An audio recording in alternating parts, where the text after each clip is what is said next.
All right. What's up, everybody? Welcome to the Awesemo.com Live Before Lock show. We'll be taking you through today's Week 4 NFL slate. A lot of inactive, active news, a lot of items that were resulting in me having to manually, frustratingly reset a bunch of lineups right before coming on the air. But we'll talk about it as we go. I'm Chris Spags, joined by my Sunday morning pal, my football buddy, football aficionado, the Chubster, Josh Engelman. How you doing, Josh? I'm great. You should introduce me as the guy that had the highest pick rate and dong rate in the dong contest. I don't find that relevant because it's football season and there's a leader in the clubhouse there who's the only one who's gotten any correct picks. That's so okay. I think we should be discussing that on the NFL show would be what I would say. Much like the NFL season, while I started slow in MLB, the belt will be around my waist in the end.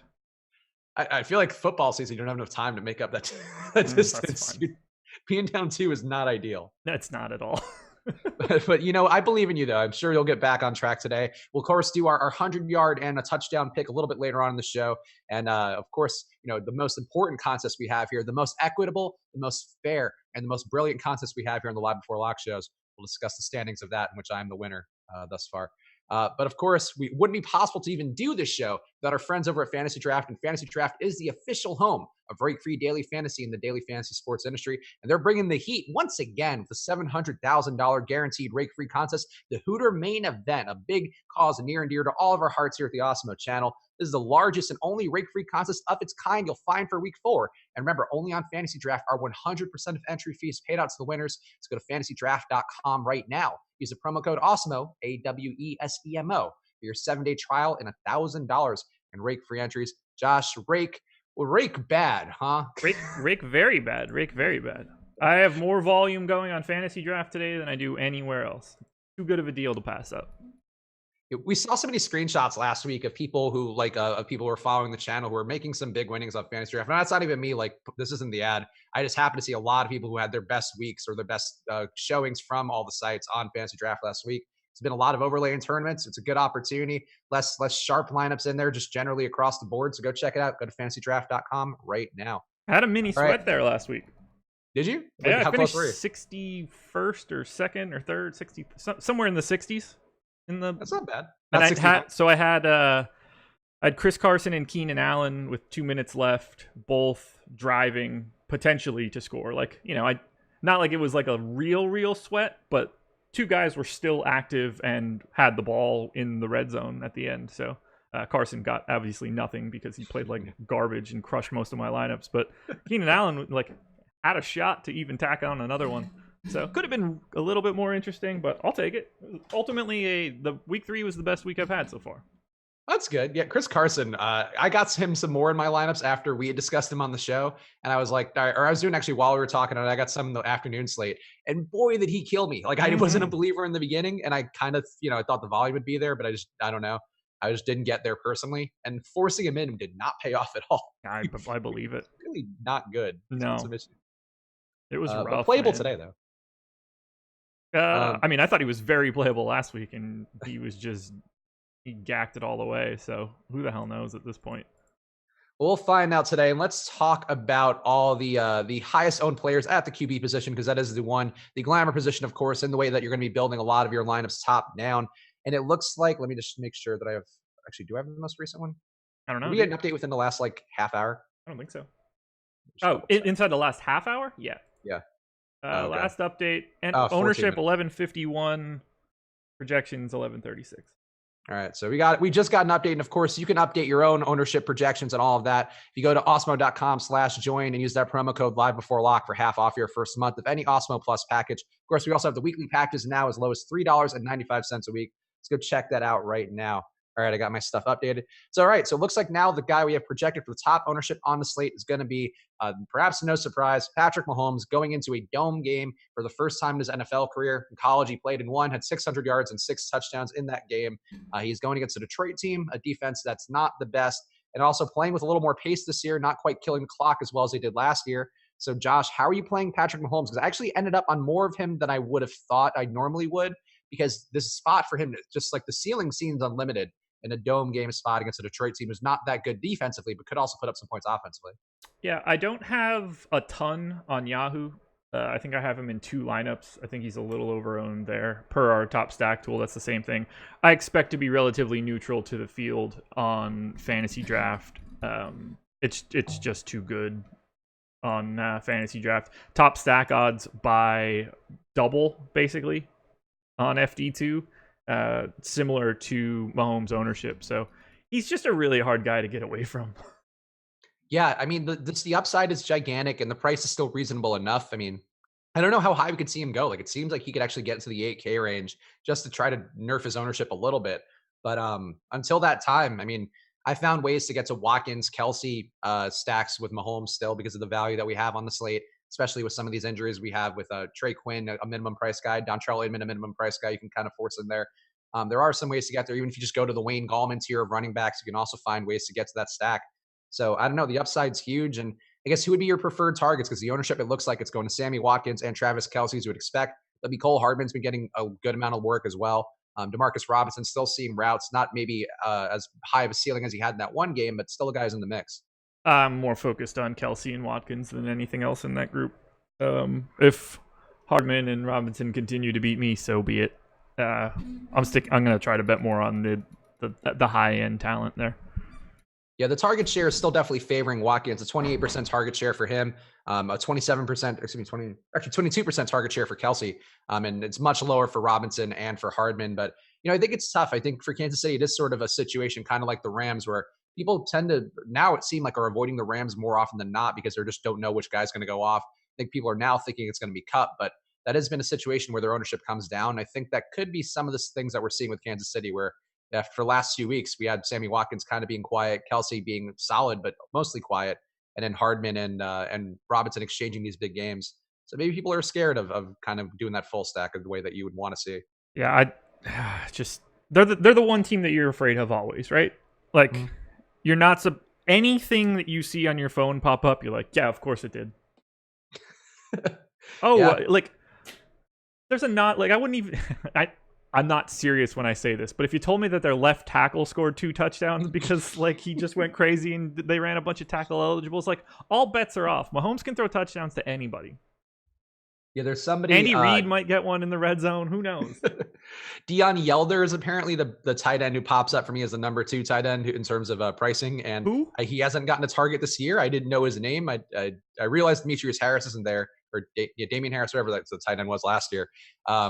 But still, this Deon Yelder guy could have 2 touchdowns and be like, yeah, I guess that could happen. He's actually on the Chiefs? Yeah. Oh, okay. I'm going to go with Kelce, I think. I don't know if he's active or not, to be clear. Don't play Deon Yelder, but he is the guy who pops up as the number 2 tight end with no relevant data at all because he hasn't done anything yet. They could park a hospital bed in the end zone, and I'd be confident that he could lay one on top of the gurney. Behind the back, too, just to show off. Who are you running it back with on the other side? Because we are going to have some ownership for Kerryon Johnson. The Kansas City Chiefs defense versus the run has been really bad on the year. But Kerryon's role, kind of fluid. His snap count was up to 75% last year. Now they have Paul Perkins in the mix. Who knows what he does? And Kenny Golladay looks like he'll be owned. Hawkinson a little bit. Danny Amendola out for this game. So that should open up things. Actually, our founder and CEO, Tom Kennedy, has been promoted to the Lions active roster I saw today. Oh, so nice. But who would be your Lions targets? Kerryon, Golladay, Marvin Jones. Those are the only 3 options. I think Marvin Jones is actually kind of sneaky. So what's popping up for you with him? Because to me, it's the fact that he's running the same amount of routes as Golladay, still getting deep targets, not seeing as many targets overall. But versus Kansas City, you kind of need your scoring to come wherever it can. I prefer Golladay. I mean, the only thing that makes me a little bit nervous is Stafford's health. Like my wife has Kerryon today, and he's like up in the air of whether or not she's going to start him. It's a soft league, guys, so just calm down. And I just don't know what to make of it because like he could be really bad today if he really is like banged up, and I just don't know what that trickle down is going to be. So for me, it's Golladay just because I think he's the best receiver on the team, but I'm really nervous about just the Lions in general. When just that they're going to get blown off the field? Yeah. Yeah, I mean, you would think that Stafford would still be throwing it up. A hip injury for a QB, I mean, not great in terms of planning and all that, but Stafford's got a big enough arm where I don't think I would be too worried about it. And he's got enough weapons See, he there. He tries gets to spares. fit everything everywhere always. If he's 5% less because of that, and that just hits a cornerback in the numbers, that wouldn't shock me. His aggression and being like slightly below what he needs to be is terrifying because he's a guy that I feel like needs to be tip top Magoo every week, or he's going to like really just make bad decisions. Yeah, I think that's a fair thought. I think the targets are good enough at getting separation where I wouldn't be worried about it. The Chiefs defense has looked better in coverage this year, not generating as much of a rush, but they have kind of defended well or better according to PFF. Their grades have gone up to a 73 now in coverage grade, which is much better than they were last year. So, I think I see what you're saying. I wouldn't be as worried about it, but Stafford, not a quarterback I landed on. I wouldn't be worried about it for his weapons. I think it might make me less inclined for Stafford himself. Just so I'm clear, I still like I'm still playing the Lions wide receivers and all. It's just one of those things where I have like not the best feeling in my gut for it, but I don't play DFS based on gut feel. No, the data certainly does back out Stafford being a solid play, and at the very least, being able to create value for the other guys. Let's talk about a guy who's just behind Mahomes in ownership, Russell Wilson. So he had a monster game last week, was a contrarian play last week. Not going to be the case this week because he's going into Arizona, a spot that I say it on all the shows I'm doing. It basically is the Coors Field of the NFL because the pace that Arizona's playing with, they're offering a ton of opportunity for everybody going against them. And also their defense just sucks. They're giving up 11 air yards per target. There you go, drink. Giving up 440 yards per game, giving up a lot of yards per pass, not defending anything well on the ground either. So it's a spot where it does seem like Russell is worth this ownership. And we saw him pass for 50 times last game because of Chris Carson kind of falling apart. Rashad Penny's expected back in there, so maybe they won't have to completely abandon the run game if Chris Carson does falter. But how are you feeling about Russell Wilson and his targets here? I have 0 Russell Wilson as of right now. I do have some Lockett on Yahoo, enough that like I'm happy about it. I'm massively under the field on Fantasydraft as of right now. We'll see how that actually shakes out. Carson relatively neutral to the field. But I need to figure out how to get away from the 40% Trey Quinn that just popped up. So I'm going to work on that for a second. I'm not going to. He's 6K on Fantasydraft. It's just fucking broken. Yeah, Trey Quinn in this spot. We'll talk about him a little bit as we go because he's one of the guys. My boy Terry McLaurin, who I have in both my seasonal leagues, our Awesemo Celebrity League, my high school friends league that I've been doing forever. Had to take him out of all that, as well as the 20 lineups. Terry McLaurin's absence is killing me, but it does open a lot of opportunity for a minimum price Trey Quinn and also very cheap Paul Richardson, who did kind of look good and spry in that last game versus Chicago. So definitely some value on that Redskins attack. But yeah, to wrap up Seattle, Lockett getting a lot of ownership as well. Dissly, a player who Josh and I will disagree on. Let's just do it now because we're here and we're probably not going to go too deep on tight ends. Dissly, I think, is a strong value play. Here's the reason why. I don't like him being that chalky. That is obviously a high-risk spot given the fact that he's a guy who doesn't run a ton of routes. But Nick Vannett got traded. Dissly seeing 18 routes per game right now. One would think that could go up to 25 to 30, which 25 would put him at more than George Kittle. He's got a 26% target share per route. He's also just been good. I mean, the touchdown variance has certainly been more on his side. That's going to swing back the other way. But we talked about the numbers beforehand. If he gets me 20 fantasy points today, which I think 7 for 70 and a touchdown would be there, I think he can do that. But Josh, you're not as big on him, so why no Will Dissly for you on most of the sites? I just don't want to play value tight ends. I think that's a bad use of the roster spot. Let me pull this back up here. So Alex has him projected for 11.2 fantasy points on DraftKings. For him to get to 20, that's ridiculous. That's an extra touchdown and a half, probably, based on a projection with another like 3 catches and some yardage. That's brutal, man. It's Will Dissly. I think we're overthinking it a little bit too much here. He's not that good. In comparison to someone like, so like we're saying, oh, if Dissly can get to 20, that's what Travis Kelce is literally projected for. You're right. But I mean, at double the price point on a slate in which you kind of do have some guys you need to pay up for different positions, at least on DK. We got a lot more value in Trey Quinn, Paul Richardson, Calvin Ridley, Inman. I would much rather roll the dice with a wide out or a running back than a tight end. I think the replacement level of a tight end in a DFS lineup is set so that you really don't want the bottom of the barrel. To be clear, I have a ton of Ingram in particular, a good amount of Waller, a good amount of Kelce, not quite a ton of Kelce. Ingram is my favorite tight end of the week, but I think on lineups where I did kind of have some money I wanted to pay down for at tight end, or even adding a second tight end, which is not always the best move. My internet connection's unstable. Yeah. Makad, I know you're looking for a projections update. I hope you don't actually mean in baseball and you mean in NFL, but not going to get around to that baseball one while I'm on this NFL show. That much I could tell you. Yeah, so just I don't know, like people in the YouTube chat saying that Disley's bad chalk. I just don't think he's bad chalk. I think he's been a little bit, I mean, very lucky in terms of touchdown production. But I think he's a good tight end. I think he's a big body who's athletic. He's been able to get separation, and every time he's been out there, and he's going against an Arizona team who's again playing at pace, and there's going to be more volume. So, if he fails, I will eat crow on this next week. But I do think he has some decent upside and a decent floor. And if he opens things up for you, maybe not the best GPP play at this point with his ownership, but what's his ownership on DraftKings? 22. Yeah, no, he's 8% on Fantasydraft. I think that's reasonable. I hope that I get a little bit less, but 20. I'd rather have 0. It's a lot of Disley, but I don't know, man. He's one of the guys. I told Josh before he came on the air. He may not remember this, but he was in our tight end preview videos where I'm like, well, Disley could have a really big year, and that was one that old Josh laughed off. And granted, he got hurt last year, so that was not on my side. But I think he's a talented dude. He's just a big body who runs well, and there aren't a lot of targets for Seattle. I mean, you have Lockett and Metcalf, but those guys are good, but they sometimes do recede, and Disley's just a big dude who can create some space. If he went for 6 for 60 with a touchdown, what would you do knowing that information right now? I mean, I'm matching the field on him, so I'm comfortable with that. Okay. If I knew that he went for 6 for 60 with a touchdown, I would still not want him. It just depends what he opens up. If he opens up Allen, Eckler, like McCaffrey, like if he opens up Ingram and in a second tight end spot and like Shepard, if he opens up like good game stack, if he opens up Kansas City, like I think that's sort of where I'm looking for it is like I'm treating it more like baseball, where if he's the shitty 4K pitcher who could give me 5 innings and enough strikeouts, like I'm okay using that to get to the other guys.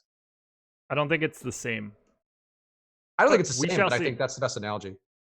We shall see. We'll see. Look, I mean, I think this is one point which we'll be curious to find out. But yeah, I think 20% seems fair to me. If it were 30, that might be a bit high, but 20 I'll live with. But let's keep talking QBs because that is the most important part, of course. Another guy who's going to be owned, Danny Dimes, coming off of his big week. I had over 30 pass attempts in that game. Obviously had the big comeback.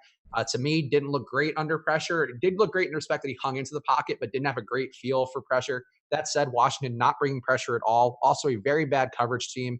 A spot overall where this game looks like it could have more scoring than one would think between two poor teams, just because the defenses are so bad and both QBs like to pass quite a bit.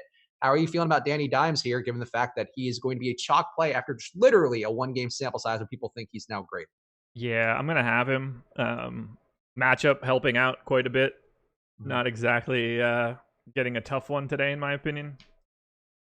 I'm playing him. I've got him as one of my 5 quarterbacks on Yahoo, and he'll be one of my more owned quarterbacks on Fantasydraft. I had him a lot last week, which was lucrative. That was the lineup that broke free as well.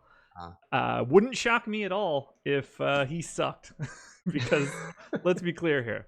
I assumed he was going to suck this season. Maybe we get lucky and the Redskins make him look good for a second week in a row, but it's another one of those spots where I'm just against the Redskins more so than I am pro Danny Dimes. Yeah, the Redskins really not good. Also not generating a rush. I mean, Jones has had an 11% sack rate so far, which is not good. Again, not being able to feel that pocket pressure is a big part of that. But also, the Redskins aren't generating sacks either, just a 4% sack rate for them on the year. And that's coming against the few weak teams that they've played in terms of pass protection. So, yeah, I really think this is a week where Jones keeps it going. I think he's going to have a bad week coming up, but I really like him. I think he stacks up well. Sterling Shepard, to me, should be higher owned given the volume he's had. He's one of the top routes per game guys in the league. Evan Ingram, I talked about. Like, I think he's a much better play than Will Dissly overall, but in terms of just ability and target share and all that stuff. But he's a guy who's going to be pretty owned. I guess the stack overall, who are you stacking with him? Are you going to Ingram? Are you going to Shepard? Who are you going to? Ingram and Shepard are the only 2 people that will make a group for me for Jones. And then I'm going to end up having some like full-on stacks with Gallman sneaking in as well. He won't be a part of the group, but he can still show up in the lineup because that dude is fucking up everything today. Yeah, I think that is probably fair. Well, we should talk about Gallman in the running back section, but I'm not a very big Wayne Gallman believer. I'm playing him out of necessity, and I'm playing him. He's $10 on Yahoo today. So the Yeah. caveat there is just like you got to play him by default, sort of. Just He wanted to get projects that in there. well. I mean, like it's hard to argue his projection. Alex has him projecting for about a 4x value, which at running back is a really nice number. So Yeah, it sucks. I've been nerfing that a little bit because I just can't stop the dude from showing up. We've got him projected for 4% ownership on Fantasydraft.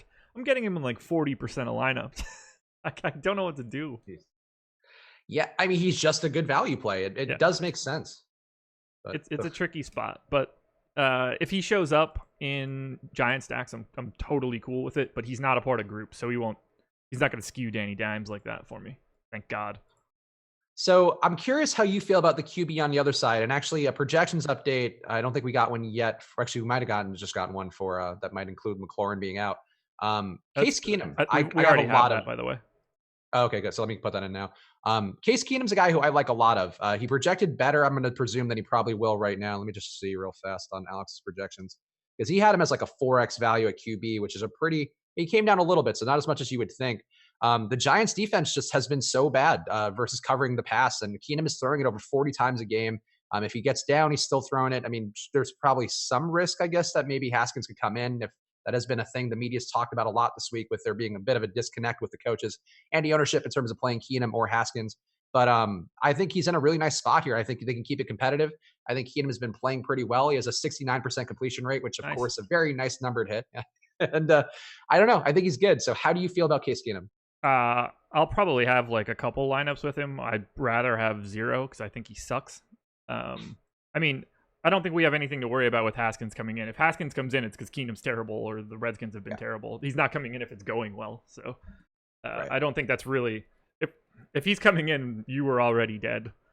But no, I hate him. I hate the team. I think they all stink. The only wide receiver that's been good is already out. I'd burn that whole damn team down. Like I can't stop getting Chris Thompson. I hate that. I think he sucks. It's terrible. So I don't mind the Washington stack because I do think Richardson is looking a little better. I think he's always been decent. He hasn't been getting the same kind of burner plays that he was getting when he was in Seattle, but still a decent catching guy. I mean, overall, 79% completion rate for him on his targets. So that's actually a pretty good number. I think he can also pick up some of those deeper targets that McLaurin has because he does have speed. They just don't really deploy him in that way. And Trey Quinn, we talked about him a second ago, minimum price. He's the intermediate target. It's possible that Sims, the other guy who's in the receiving core there, gets some snaps, and maybe he does take some of those McLaurin snaps. Steven Sims at minimum price. But I think Quinn is kind of the guy who could end up seeing a lot of just chunk yardage targets, just picking up 5, 5, 5, 5, 5 over and over again against the Giants team who just has holes in coverage over and over. So I like Keenum, and I think 5% ownership for him, which will probably come down a bit with no McLaurin. I think that's kind of appealing. I mean, it's like the worst spot in the day because nobody really wants all the leftover Redskins garbage. Everybody was cool with having McLaurin. Now it's just we're playing lethal lottery with like the 28th best team in the league's second and third best wide receivers and their second string tight end. Ugh. It's a question of what's worse, the Giants defense or the Redskins pass catchers. And I do think it's going to be the Giants defense. That's just my gut feeling. They're not generating pressure very well. And also Keenum not really taking many sacks on the year either. And that includes going against the Bears. Obviously he looked bad there, but he still didn't take a ton of sacks in that game. So I don't know. I think Keenum can get it done here. Certainly hurts not having Terry. Terry's a very good player out there. Scary Terry, not F1. That's my official nickname vote.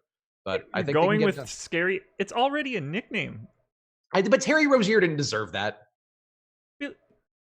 Like, is there anybody in the NFL that goes by with the last name Jordan that plays? I mean, they're not going to call them Air Jordan. Like, you can't recycle names like that. I don't think that Terry Rozier deserves Scary Terry because that's a great Rick and Morty nickname that shouldn't have gone to a guy who had like one good playoff series. Oh, it should go to the guy that had 2.5 good NFL games. Yeah, right. The guy with the limited NFL sample size, much more valuable. Meanwhile, this isn't going to be a good example for this, but meanwhile, Terry Rozier about to make $19 million a year for the next 3 since the Hornets are stupid as shit. Yeah, that's fair. All right, I'm gonna cut that off at 10. I gotta run like a blind FanDuel crunch now. This is gonna go really well. I'm sure it will for you. I'm sure that it won't. We'll call it 8.45. Yeah, so I don't know. That's sort of my take on Washington. Negative trolls in the YouTube comments. Not in the mood today. You're gonna get muted real fast, Eric B. So go fuck off. Sunday, it's fucking 9:30 a.m. here. Not in the mood. 12:30 for me, baby. Feeling good.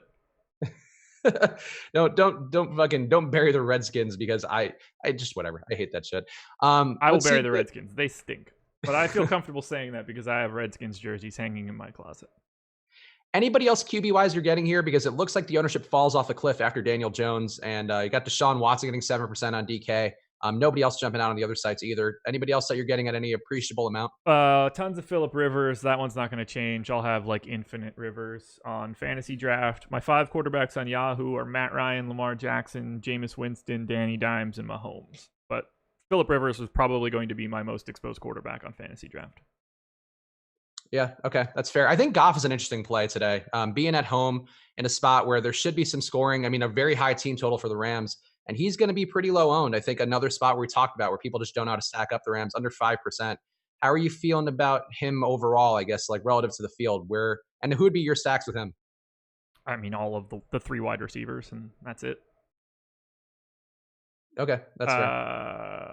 I don't have him at all. But if you're stacking him up, there are only 3 options. Woods, Kupp, Cooks. Nobody else. Okay. Yeah, I think that's fair. Kupp is certainly getting the ownership, and I think he's been clearly the most dependable target for Goff over the last year plus. But Woods obviously is a lot of skill in terms of getting into spaces, and Cooks is just a deep threat who can blow off the top of that Bucs defense at any time. So yeah, I would say overall that I think there are a lot of ways to go there, and I do think it's worth having exposure with kind of pairings of all those 3 guys in different ways, and not Todd Gurley. I don't think it's a Todd Gurley spot.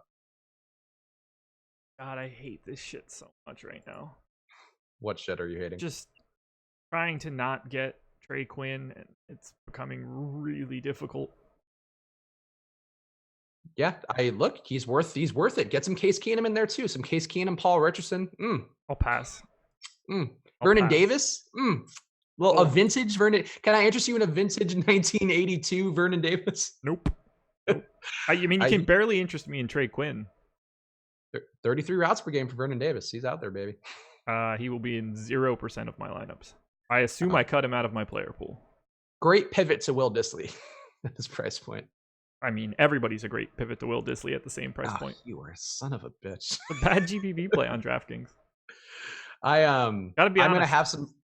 I'm not Vernon Davis, so just to be clear, I am gonna have some Vernon Davis. I think now that Noah McLaurin's out there, he's also a viable deep target who has been a really good, despite his age, one of the top tight ends in terms of expected, yards after the catch above expectation. He's been really dominating that, which you would think, given how he breaks off those gigantic runs, seemingly time and again. So I will have Vernon Davis, despite your sour puss, your bitter beer face. Let me see if he's in my player pool.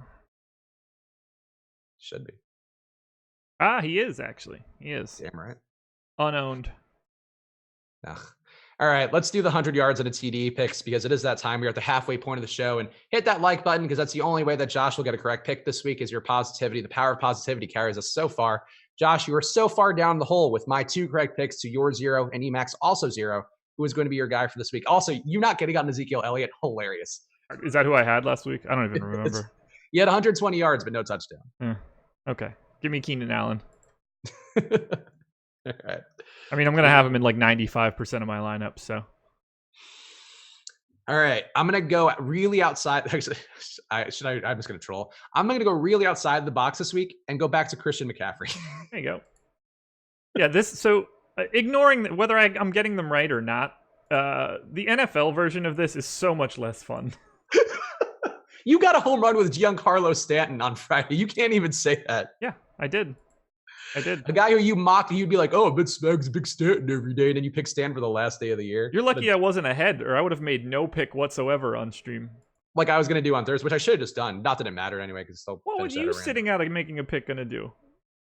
I would have wanted to go lower. I would have clinched the pick rate against Randone, so I would have had. No that was your only goal to finish 4th. I just didn't care at this point. I haven't cared for the last few weeks. Just wanted it to be over. It's exhausting. No, because whenever we're doing the shows and I'm not doing one, it's like then these are I don't get many hours off lately, and it's not me watching shows at that point, and definitely not preparing MLB on days where we're not doing MLB. Regular season ends today, thank God. Thank sweet Lord Jesus. Playoffs will be fun though. Playoffs are gonna be stacked. Yeah, about that. Oh, probably gonna go ahead and skip the playoffs. Oh no, I have no interest at all. But watching it though will be fun. EMAC going back to the well with Austin Eckler, by the way. So you guys are both Chargers believers here. You guys both like attacking Miami too.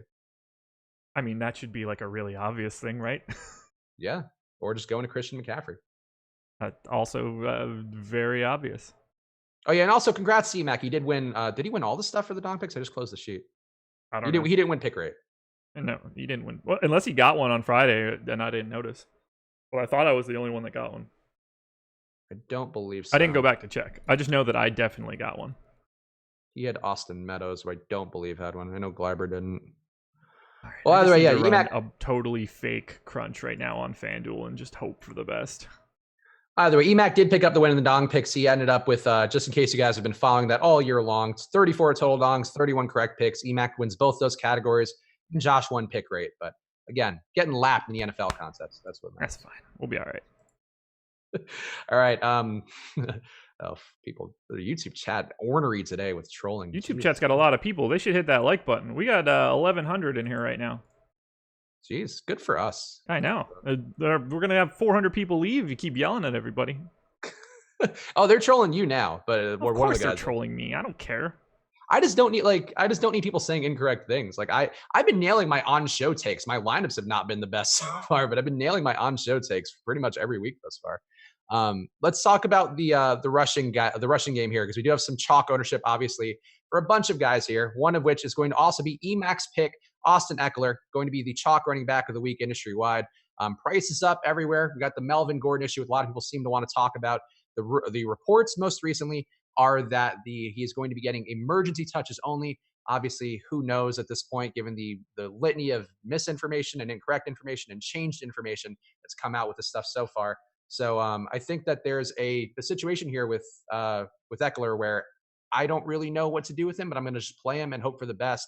How are you feeling about his prospects? I'm going to assume pretty well, but who knows? Yeah, it's fine. I don't care at all that Melvin Gordon is back. It plays no role whatsoever in today. Moving forward, probably not the greatest thing in the world for him, but heading into today, I could care less that Melvin Gordon is active.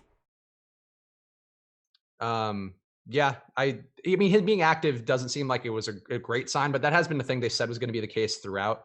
I don't see how you need an emergency situation against Miami, but it is the Chargers, and they do find ways to blow everything.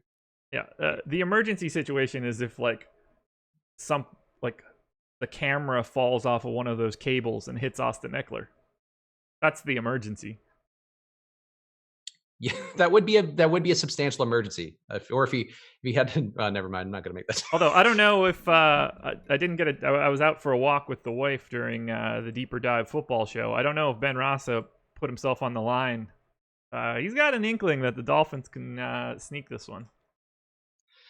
I mean, the Chargers defense has been bad, but it's not like the Dolphins offense has anything of note that they do well. So I don't know. I don't think Miami could certainly not get blown out completely and maybe cover the spread, but I don't think they can win this game in any universe.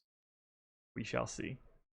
I mean, I am not playing DFS today. Like, I think that Miami has a chance in hell. I don't bring anybody back in my Charger stacks. Like, I'm avoiding the Dolphins like they have AIDS. Oh, jeez. Yeah, I could see playing some of the wide receivers here. Preston Williams, I think Devontae Parker, these guys are getting enough targets where they theoretically should be the one you would want to run back a stack of the opposing team with, but not really a situation to trust at any large volume. And it seems like the ownership is certainly not going to the Dolphins at all. No, not so much. Surprisingly, big shock there. Who is surprised? Like, they're just not that good, you know? No. Yeah, you're willing to go on that limb here in week 4? Not enough, a big enough sample size to decide, I don't think. No, it's not for me.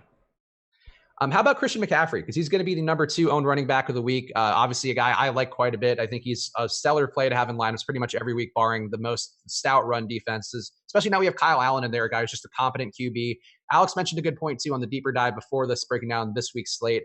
He was talking about how Kyle Allen not going to run the ball so much, so it does increase the opportunity for McCaffrey to get those kind of check down passes, whereas opposed to a running quarterback, they'll just take those runs for themselves. So how are you feeling about McCaffrey's prospects going into Houston, a team who's been much worse across the board defensively with the loss of Jadeveon Clowney this year? Same as every week. You play him if you want. I don't. It's hard to have a take on Christian McCaffrey. He's just the entire offense. If you like him, load up on him. I would get it. He's a threat to go for 10 catches, 100 yards, plus 100 yards rushing, and however many touchdowns he could happen to find. I don't have a strong take on Christian McCaffrey. He's just kind of like a default guy.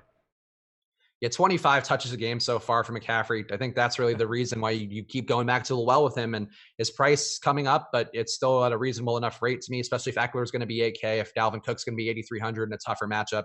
I don't mind paying that price for McCaffrey again today, and maybe things eventually fall off with him. Obviously, we saw in that Bucs game he can have down weeks, but I think with the situation as it is right now, and going against the Houston team who really hasn't shown much so far on defense, I think it's another nice spot for him. By the way, we just got the question, Josh, are you playing Lamar Jackson today? Are all the clowns from last week in YouTube chat today? Where I was exactly right about Lamar Jackson's prospects of throwing the ball like someone who can't throw the ball? Or you guys are awfully quiet this week. Yeah. And by the way, yes, he's one of the 5 quarterbacks I'm playing on Yahoo. Just because I like him in DFS doesn't mean he can suddenly throw the ball like Peyton Manning. It is truly a shock when the people who are very negative in YouTube chat don't come back when they're incorrect. Unbelievable. Truly, always a shocker on that one. But yeah, no, Lamar had a bad week last week. I still think he's a better 35 or something in the screenshot I sent you in the fourth quarter. Good God. Yeah. I still think he's a better passer than that game. Obviously, limited sample, all that. And Kansas City's defense has gotten a little better at their coverage schemes, but yeah, certainly a win for you in that particular week relative to a lot of angry people in the chat. Crazy people. How about Kerryon Johnson? He's also going to be pretty chalky. It looks like over 20% projected ownership on DK, and a spot here going against the Kansas City run defense, who clearly is still pretty bad. Even if their pass defense has made improvements, the run defense has arguably gotten worse. How are you feeling about Kerryon in a game where you could lose some touches to Paul Perkins, a guy who's in the mix now? We talked about Detroit a little bit, but Kerryon in that ownership, where are you? I'm super worried about him. I mentioned that a little bit before in the Lions section. I'm going to have him because I think it's a really nice spot for him. However, the health of Matt Stafford scares me because, look, if Mahomes is like, oh, I'm going to play the first quarter like I played the second quarter last week, and it's 21-0 before this starts. I know Kerryon Johnson is involved slightly in the passing game, but might be a little bit more difficult for him to get to where you want him to be. I can't avoid him just because of the potential for that game just going absolutely crazy, but he has me nervous. Yeah, I think that's fair. I mean, just the risk of him not seeing a ton of touches, like it would be great if he could squeeze the air out of the ball and get that look, but given Detroit's defense, not a great one. I mean, they've been limiting QB completion rate overall pretty well, just a 55% completion rate going against them so far. It's not a spot where I'd expect Mahomes to suffer too much. And if they get up, 2 scores, 3 scores early, Kerryon could be pretty muted pretty fast. And you see those targets immediately go to Galladay and Jones and probably Hawkinson now, who should be running some routes out of the slot with no Amendola out there. Yeah, it's the most confusing game. If Detroit keeps it close, then you're probably going to want a lot of pieces of it. Hard to see like a 10-3 game happening there. How about another chalky running back? Because we did kind of talk about this Detroit side enough. Marlon Mack going to pick up some ownership today at a reasonable price in a spot with no T.Y. Hilton out there. The assumption here is that Indianapolis will want to rely on the run game, and Mack has been getting a ton of touches in the run game, over 20 carries per game so far. How are you feeling about Marlon Mack here? Because I didn't get enough of him, but I do think he's a good play. I essentially don't have him. Any reason why? Just a PPR thing? Just have everybody else. I don't like I think it's really not great for him that T.Y. Hilton isn't healthy. It doesn't help when the only other guy that's talented isn't there. Yeah, I would agree. I think it certainly doesn't hurt, or doesn't help rather, but Oakland's such a bad defense where, like, how much is it really going to hurt? I mean, if the quarterback was Andrew Luck and not Jacoby Brissett, it might matter a little bit more, but they're down the actual good quarterback and the best wide receiver that they've had since Marvin Harrison, so... Brissett's not that bad. He's a league average QB at least. Sure, but now he's without one of the most consistent weapons in the league today. And 26 implied points still for Indianapolis. Like Vegas still clearly believes in this offense. Which I feel like what is the line in that game right now? It is a 6.5 point spread for Indianapolis. Really? Yep. I have 6% Marlon Mack as of right now. That's probably where it holds. Wow, only 80% Keenan Allen. It's going to be a big Keenan Allen Trey Quinn day for you, huh? I got Trey Quinn down to 17. Okay. Tough but fair. I think I'm pretty good with this. Any Paul Richardson? 13. Okay. All right. Look, as long as you got some of those boys, that's fine. You should get some Vernon Davis in there, though. I have 0, as I should. Pair him with a fine steak. He's been well aged, well seasoned. You'll enjoy it. If I pair him with anything, that would be a mistake. Oh God! All right, let's talk about the boy here. We should talk about how good of a joke that was immediately on there. No, we should never talk about that again. Wayne Gallman, going to be the chalk play overall of the week as a discounted play.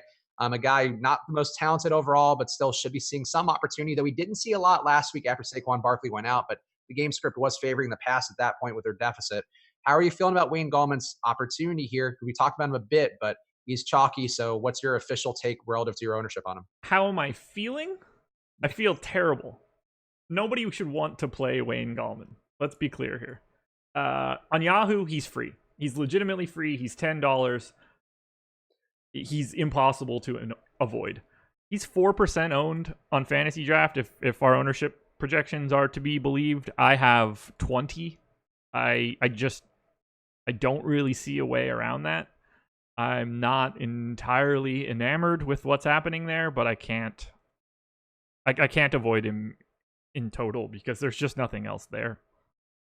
Yeah, I really don't think he's talented. I also was watching that game, and it seemed like he was doing nothing. He was on the field just kind of in half-ass pass protection, not doing that well, not getting any routes, not getting anything.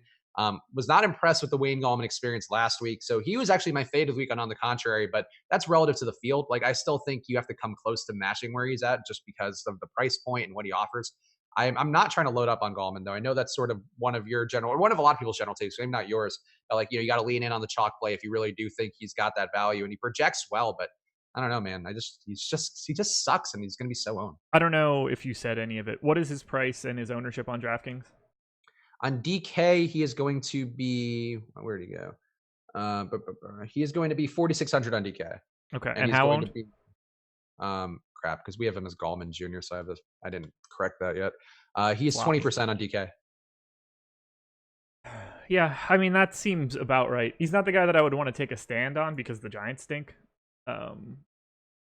But I understand, like, that ownership makes perfect sense to me. Yeah, I agree. Like 20% is about where I end up shaking out. And that's, to me, like that's the equivalent of a fade, because I know people in NFL in particular, you're like, wow, Saquon gets 19 touches a game or upwards of 25 touches a game. And like, that means that Gallman gets that. And that's just not, I don't see that's how it works out. I mean, he might get those touches, but he's just like not quite as dynamic. Another brave limb along with the Miami. Yeah. But yeah, no, Gallman just getting 2.1 yards after contact, which is not a great number. Historically hasn't been much better than that either. Yards per attempt, 4.3 yards per rush this year, which is fine, but not a great pass catcher, or not a known great pass catcher. Maybe he's got some more in him than we've seen, but not anywhere near the talent level of Saquon. So I wouldn't lock him in. And I don't know that he's entirely avoidable if you are playing, upwards of 50 to 150 entries, whatever the people may be playing out there. But he's a guy who I think, you just want to match the field. It seems like the move to me, just to play it safe. Yeah.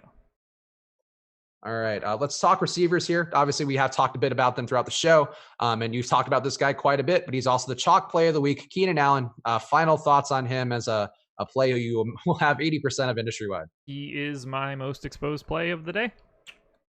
Any reservations with that? Not a single one. Okay. The blowout risk, I mean, certainly not having any other targets out there of note besides Dontrell Inman is going to help, but anything, I guess, any pause at all for you with Keenan Allen? None. Honestly, I wouldn't mind if it actually read as 100. Wow. Okay. I had 90 last week. I have no problem going right back to where I'm at again this week. I am at about 50 with him, and I feel like that's sort of where I felt comfortable with. But I certainly have no issue with that. I mean, he's getting 14 targets a game. We kind of saw last week. The Xavier Howard thing, like they were talking about on the deeper dive, and I've heard some other media people out there being like, "Well, if he's going to be motivated this week, that doesn't matter to me with what No. Keenan Allen's doing, how good he's looked." He's been And one of the best wide receivers in football for years now. yeah, and he's getting better targets. He's getting more targets. He's up to 14 targets a game this Healthy, year. finally. Healthy. Yeah, looking really spry. I mean, 2.7 deep targets a game, which is up about a target and a half from last year, 20 plus yard targets, that is. And again, no Inman out there. Excuse me, not no Inman. No Mike Williams out there. Yeah. No Travis Benjamin out there. These are guys who have been getting targets, who have been in the mix. No Virgil Green. I don't even know who their tight end is this week. You can't even play any of these other guys, by the way, who are going to be getting snaps for them on DK at least. Like Jeremy with a G is one of their guys whose last name escapes me. You can't play him on anywhere. His name's Jeremy. I believe it's Jeremy, but with a G. So it's Jeremy. It could be Jeremy. All right. Good luck, Jeremy. But yeah, it's either play Inman. I mean, Inman, I don't have a problem with. I don't know if he's a pivot from Allen because Allen's going to see enough volume here, but I just think it's the same thing as we saw with Amari Cooper last week. He was just a play as chalk where you're like, they might blow him away. They might whatever. But ultimately, he's going to get enough targets. And if he gets enough targets, he's probably going to break one, if not two. So Allen can certainly get there. Ooh, I'm excited to get let down by Leonard Fournette again this week. I didn't touch on him, but yeah, he projects well for us with Osmos projections. I didn't quite get to him much. I have a very little. Me too. Yeah. I have 57%. Denver's defense isn't good, but they have defended the run fairly well. I just don't see that being a high volume scoring game for any of these guys. Also, really low total. Both teams under 20 implied points with their team total. Ugh. Wow, I have 0 Tyler Lockett on Fantasydraft right now. I didn't get enough of him, but he's clearly a stellar play, and he's also going to be owned. I guess why are you not getting him? I have 80% of my exposure going to Keenan Allen already, so basically one of those spots is fully locked in.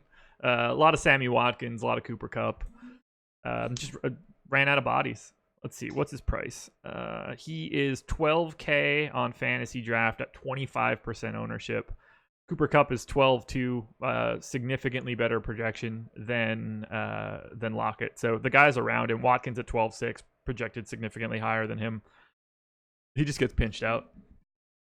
Okay. Yeah, I think that's fair. I like the upside. I mean, clearly him getting his targets up is going to help out a bit. And again, that pace matchup, I mean, it's going to help out Will Dissly. It's certainly going to help out Tyler Lockett. It's also going to help out DK Metcalf, especially if that run game doesn't get going for Seattle. Same thing as we've seen.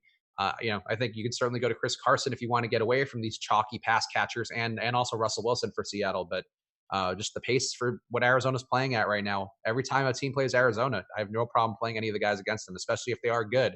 And Tyler Lockett's been looking really good so far this year. Yeah, I mean, I think he's really good. So that is not a fade that I'm particularly happy about, nor is the 0 Julio Jones. But you can only play so many people. Yeah, I don't have a ton of Julio other than lineups where the salary worked and I could afford him because of value elsewhere. But yeah, Lockett is a guy I also am under the field on, and I don't feel great about that because he's shown slate-breaking ability so far. But what are you going to do? Can't play everybody. You're right. Just play Will Dissly. Just lock him in. Whatever you do, just don't play Will Dissly. Who else are your top exposed wide receivers? Because we are just 10 minutes left to lock. So guys, get your lineups in, of course, and hit that like button before you do, or while you do that, whatever, at the same time. Ooh, speaking of, I need to re-crunch Fantasydraft. And I don't know if I'm going to be able to do that in time. What was the last thing you just said? Who are your top wide receivers overall that we perhaps haven't hit on? Keenan Allen, Sammy Watkins, Cooper Kupp are the top 3 that I've got right now. Anybody sneaky that you're getting a good amount of that people should maybe try to be on? Not really. That's not usually my thing. I'm not looking for anybody sneaky. If it's sneaky, they're probably not in my player pool. Some guys that I got, Curtis Samuel this week, just because of Terry McLaurin not being in. The price point works. He's been running more routes, getting deep targets. I think he might have as good of a vibe with Kyle Allen as DJ Moore does, so I think that appeals to me. But mostly got there because of the McLaurin price point and just being able to pivot to Samuel. And I think the matchup's pretty decent versus Houston as well.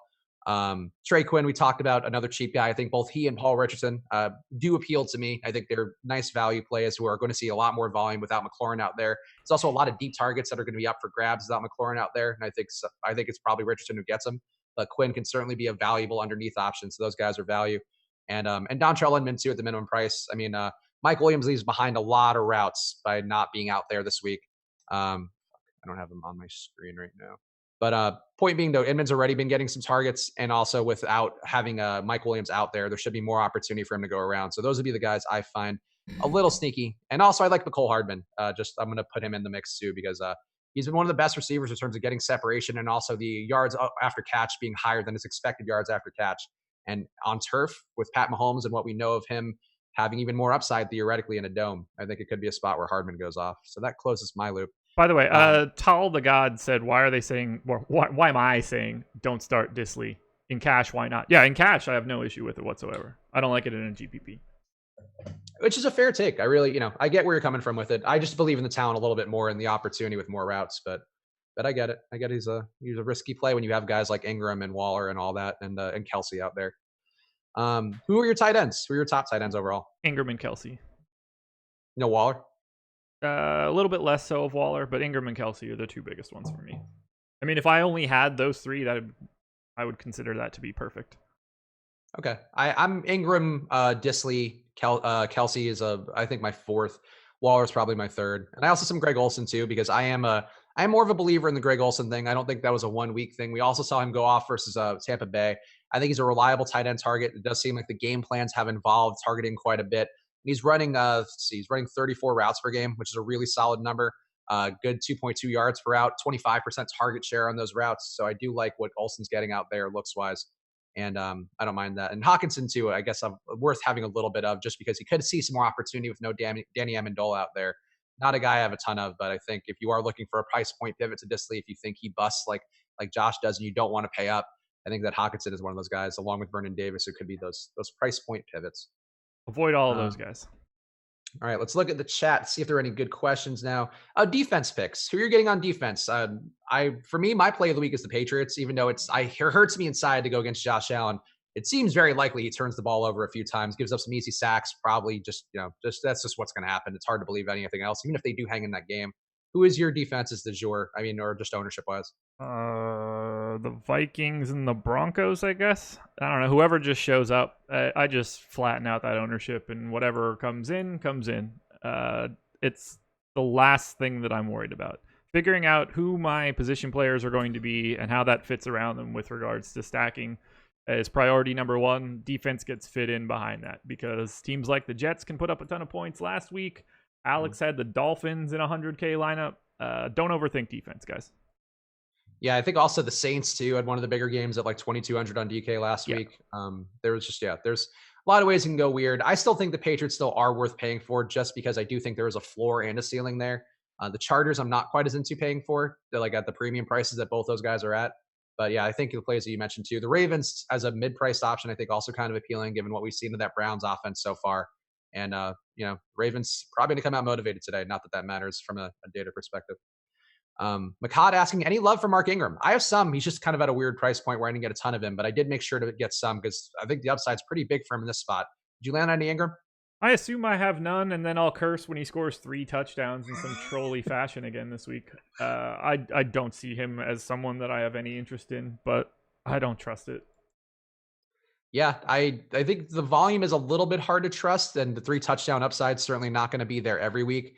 But, a kind of traditional AFC North battle going against a Cleveland team who has defended the run fairly well, but doesn't seem like they're the best at it overall. 76 grade from PFF is decent, but if Ingram sees the volume and they do decide to go that way, he could certainly have another big day. But at that price point, I think, you kind of we probably just want to pay down and go up. So in that respect, the ownership isn't too high for him. I can see getting there.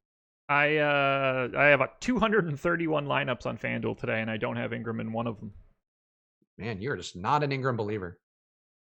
Oh, what's there to believe in? He's good. He's actually been really good this year. 4.3 yards after contact this year, which is one of the better marks all around for running backs. And he's actually seeing volume with that number. It's like him and Dalvin Cook. I'll bet on Lamar. Noted incredible passer, Lamar Jackson. Oh, the world of change here week to week. Always a delight. That's not a change in any of my thought process. No, I know. It's a DFS thing. I know. It's just funny. It is just funny. Can it just be funny? That is going to have to work. Probably Good more trade Inman going. than I want, but that's fine. Man, I never play on FanDuel, and now like I'm kind of just like tinkering with this one FanDuel lineup I have. And I don't know what to do. I don't know if I should be putting any Redskins in there because they are cheap. I'm just going with it now. All right. Let me see what we Let's have in go chat. Phil Rivers. That's that much I can tell you. You're playing a lot of Phil Rivers? I am playing a lot of Phil Rivers. He does make sense. The price isn't great for him on DK, but like if you are going to have Eckler and Allen in a good amount of lineups, it certainly does make sense. Do I start Melvin Gordon? I would say no. No. Deontay Robinson. No. No. Absolutely not. What is the upside there? If you wanted to play him in a 1 or 2 DFS lineups out of a bunch, I could see trying to get there in the hopes that maybe he gets red zone work or something weird that breaks his way. I mean, he's saying start. That has to mean like season long. Yeah. Right? There's absolutely, I presume so. Unless you're playing in a 30-team league, you should not be playing Melvin Gordon in season-long fantasy today.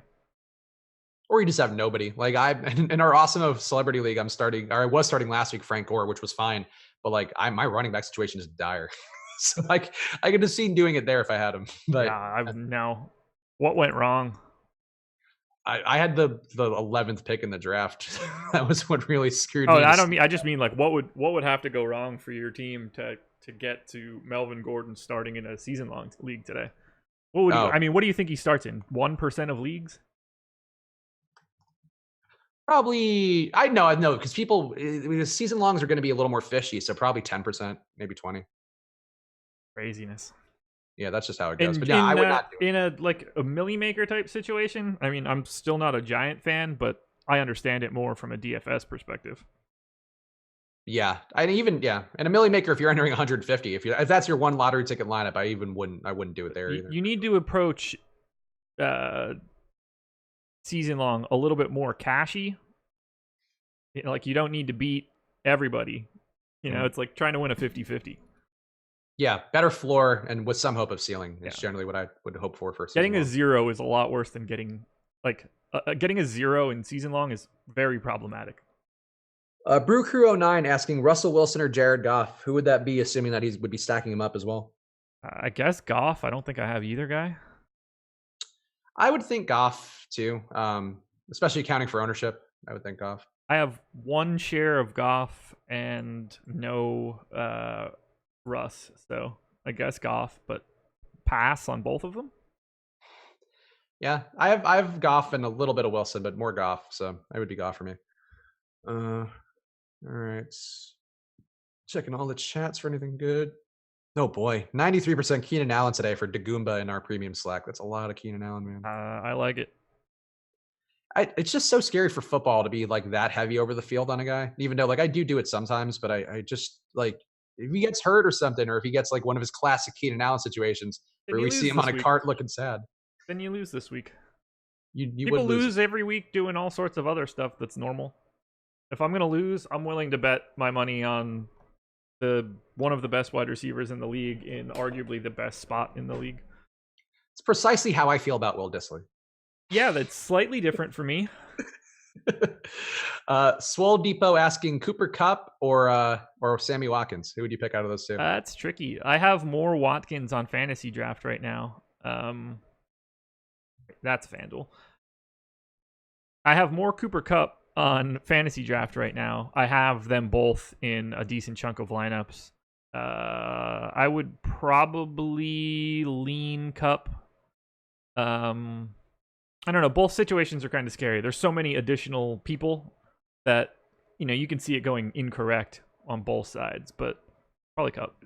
Doesn't matter. We're locked. Yeah, I would go Kupp too. I think the floor is a little more there. Whereas Sammy Watkins, we talked about it earlier, could certainly see his touchdowns go to the guys like Demarcus Robinson and Mecole Hardman, who are very involved, or even Kelsey, or even Sean McCoy or Darrell Williams, or the left tackle, as Josh mentioned earlier. There's a million ways it could go. We are locked, as Josh mentioned. So, of course, go check out, this is not going to matter now, but Sport Fantasy Draft. They have a ton of slates going on. Even though the Hooter main event is locked now, they have a lot of great contests out there, and all of them are rake-free because they have the official home of rake-free daily fantasy. And really, if you're not playing, you're just costing yourself money. So go to fantasydraft.com right now. Use the promo code AWESEMO. Get your free 7-day trial, your first $1,000, and rake-free entries, all completely included with that. So fantasydraft.com, promo code Osmo. And of course, go to osmo.com/join to check out our packages. You go see there right now, you'll see a bunch of packages as low as $3.95 a week. If you are going to play the afternoon slates or the showdown slates, we have all the ownership projections and player projections for those. So go check that out right now. Use the promo code live before lock if you want half off your first month at osmo.com/join. Josh, what's coming up for you? Because no baseball. So what's up for you this week? I have no idea. Okay. I will have my showdown video for Monday coming out tomorrow. So check that out. And the Slant and Go will also be coming either late Monday or early Tuesday. I forget how we're doing that now, but Basketball. check that out as well. I'll be working on basketball all week. Oh yeah, I gotta start. I gotta put my sheet together for that too. I'm about halfway done. It'll be fun. It'll be nice to not have MLB so we can kind of do other things that need to. By the way, the Yahoo baller was 5,500 entries short of filling. The Hooters contest has not moved to live yet, so I can't check to see how many people are in it. But probably had some overlay too. And if you're missing out on these Yahoo and Fantasy Draft tournaments every week, because a lot of overlay as well as no management fees, no rake, both great features, great offers by both sites you should be taking advantage of. And then hopefully the 231 satellites I entered on FanDuel can go well. There's a lot of satellites. All right, guys, hit that like button before you go. Subscribe, hit the notification bell because we'll have content coming out all week, even though it is slowing down a little bit here with no MLB. But keep your eyes peeled for that. And we appreciate you guys watching. Hope you enjoy your football Sundays and good luck. Bye, guys.